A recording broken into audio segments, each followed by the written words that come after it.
many hours have you guys filmed so far for this documentary? And how many hours do you think you'll end up filming It's gonna be a by mini the series. It's end? gonna be a mini series, I think, at No, this I point. mean, Yeah. it's honestly feeling like, and as we start to put these other pieces with these other sports teams coming involved now into the kind of the story of sorts, yeah, I think we have probably 30 or 40 hours of footage at this point. We'll probably have twice that at least, which, I mean, honestly is not that common for a documentary. I think we'll eventually want to go and redo or do a lot more interviews in a very professional environment. We're going to be trying to bring on a production company in the next couple months. This story has become a national level story. So we are going to go back out to production companies and trying to get a big hitter involved in this that can help us fund the rest of it. Because I want, although I think the stuff that we're really trying to capture right now is the stuff that's happening, the on the ground stuff that you can't go back in the future Right. and get like that. That stuff's important for a doc, but you also want it to look a certain, have a certain pedigree to it. Yeah. So I think, for us, we want to do those big interviews at some point with a lot of big people as well. Not only the people that like you guys that we've been following in the doc, but also heavy hitters from different parts of the media, MLB. Those are big Some celebrity supporters. supporters and things like Tom that. Hanks, you can come in and pretend to be a hot dog guy. You can call yourself Hal. He If you did if you that. interview Tom Hanks, I want to be hired to do the what's it, the guy who does food on set. I want to just be there making hot dogs. Well, didn't they put Tom Hanks's head on your cutout or something like Yeah, that? of Yeah. course. Of Yeah. course. Yeah. Yeah, they called me like 12 hours before the first game. They were like, "Hey, do you mind that we did this?" And I was like, "Yeah, it's fine." Yeah. I asked if I could keep the Tom Hanks cutout afterwards, and they never got back to me on Oh, man. But I think these fan stories, going back to like the idea of the doc, I think these fan stories are becoming a bigger thing in media and documentaries.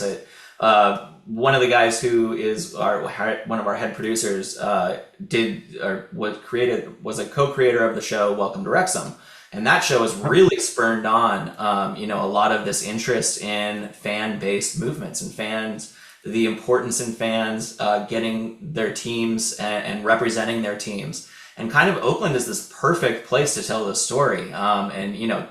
This movement has been very, it's historical. It really is a historical movement at this point. So I think it's a perfect story that should be getting out there to all the big streamers and should have a pretty good market for it once it comes out. The idea at first was a documentary. Who knows? It could even end up being a 2 or 3 part series even. So we'll have to see. It's funny. I saw Netflix bought a documentary that hasn't even been made yet. I guess that's Brewers, probably how things work. I don't no, about the the Expos. Expos. Yeah. Yeah.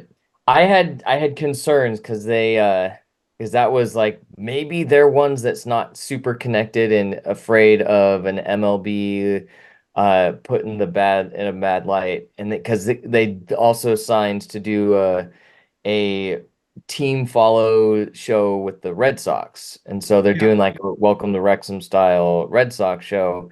Then the Expos documentary was announced, and I was like, oh, good.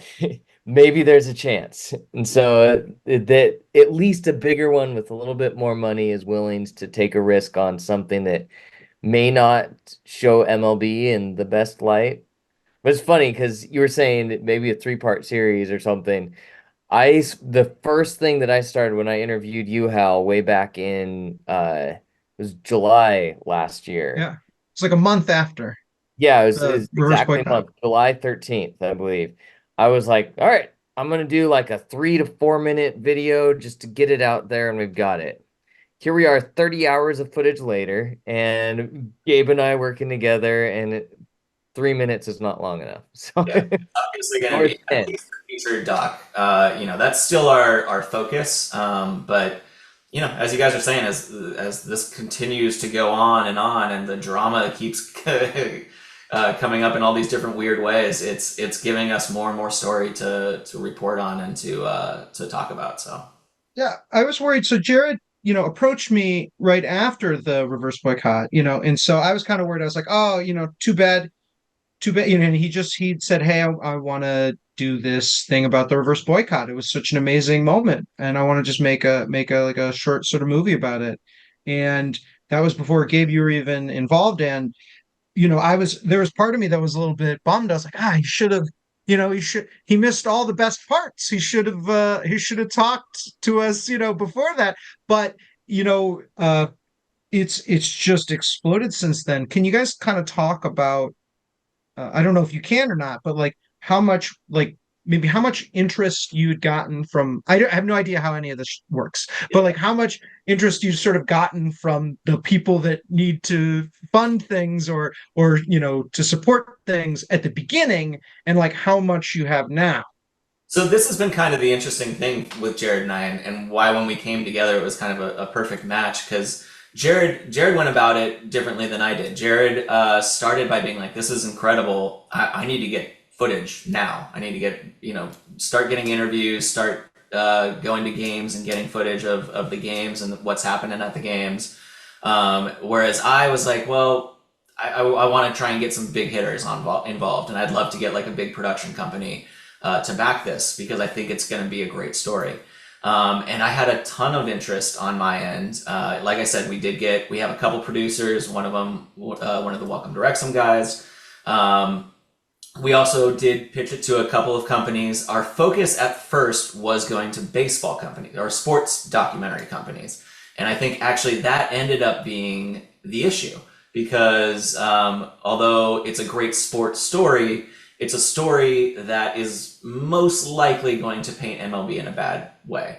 And MLB is known in Hollywood as the most litigious of any sports organization out there. They will sue anyone for anything. So, there is a bit of danger that a sports company has to take on to do this. You do need to you need to have a whole team of lawyers that can figure out if you can get fair use for certain baseball footage, what can be shown, what can't be shown, what are you going to get sued about, and then get an insurance company to back that up, basically, is what you do for this type of doc. But it's, it can be expensive to do that. And also we directly heard from these companies, they were like, we love this story. We really, really love the story, but this not only could affect us on this, on your guys' project, but we're a sports doc company. We need all these other stories. We need MLB on our team. So we can't, it's too much of a risk for us. So, going forward in the next round of pitches to companies, we're really going to be starting to go for companies that are more about human interest stories, that are more about uprisings or, protest movements and things like that. Because that's actually kind of the heart of this story. Although it has a backbone of baseball, it really is about the fans who have done this David and Goliath story of confronting owners in a sport that was never, that's never been done like this before. So to me, that's the heart of the story, and that's how we're going to be pitching it going forward. And yeah, I'm very optimistic that we'll get someone, a decent sized company, or maybe even a streamer or someone that actually releases footage to get behind us on this. So. Amazon Prime, Agree. baby. No.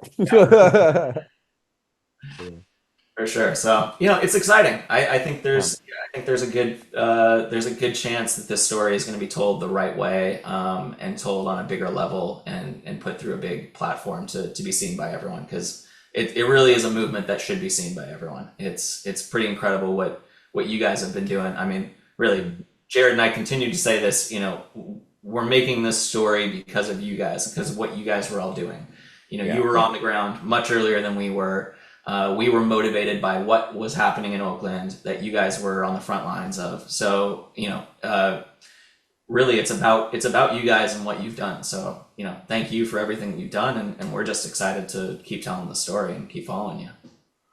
Yeah, that was one thing that Gabe and I talked about before we go. I was very concerned, like, we have to make sure the fans' story, it's told from the fans' perspective and they're represented well. And Gabe's like, yeah, of course, 100%. And I'm like, okay, I guess that means there's no excuse of why we can't work together and combine forces. But that's been a huge thing, is it, like Gabe was saying, It's the fan story. We just happen to be facilitating this sharing of it and helping to get it to as many people as possible. So So I'm assuming you guys will be there at the opening day tailgate, yeah? I mean, yeah, that should Yep. be yeah. I'm really excited for that. That should be fun. And but I mean, what's like the next thing in the timeline? Is it the April 2nd meeting between the A's and Oakland again when they meet again to talk about the lease? Do you feel like that's like the next big milestone A's fans should be kind of paying attention to, or what else should fans be paying attention to, coming up? Because there's so many moving parts to this thing, you know?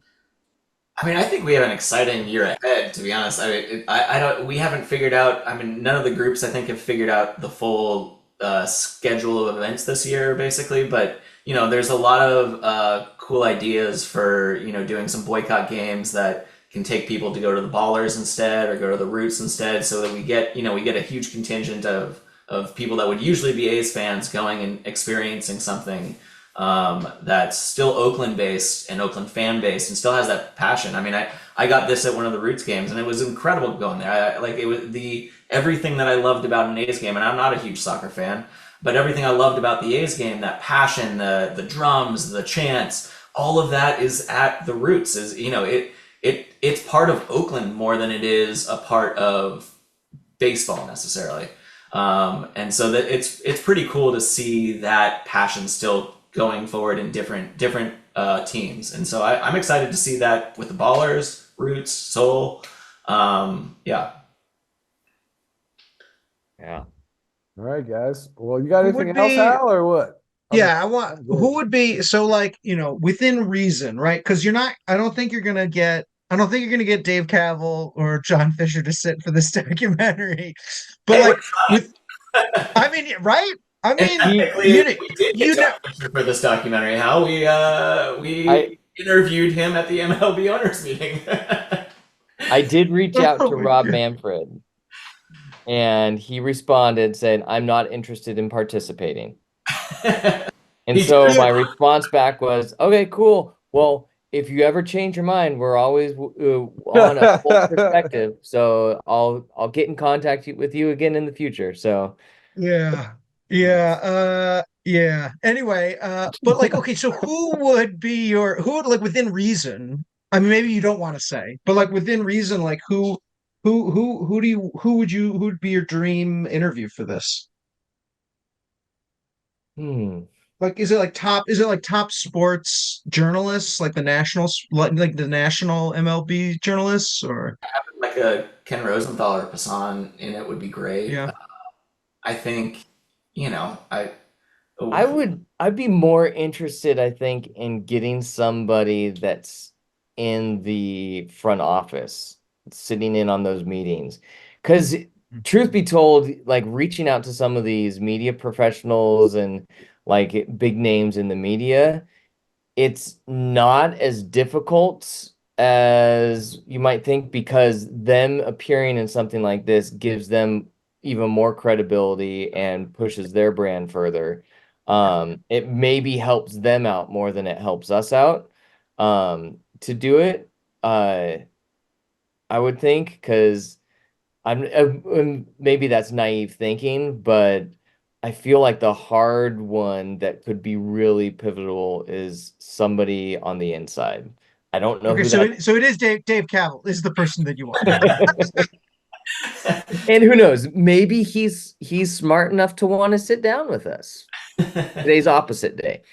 yeah, I mean, Guys, I we haven't mean, we know, requests to try to get. I mean, that has definitely been a big thing for yeah. Jerry. We have continually tried to push like anyone who works for the A's who has insider knowledge of this. Like we would love to hear your story, and we have all the ways set up to make you anonymous. Still, we shoot this in a way in which your job will not be at stake. We will do everything to protect you. But that's an important story to hear that inside, what's really happening in those Yeah, meetings. yeah. Maybe Newsom Who would be an knows? interesting one. I don't know how that would Hmm. connect, but it might be. So Who'd you say? Sorry.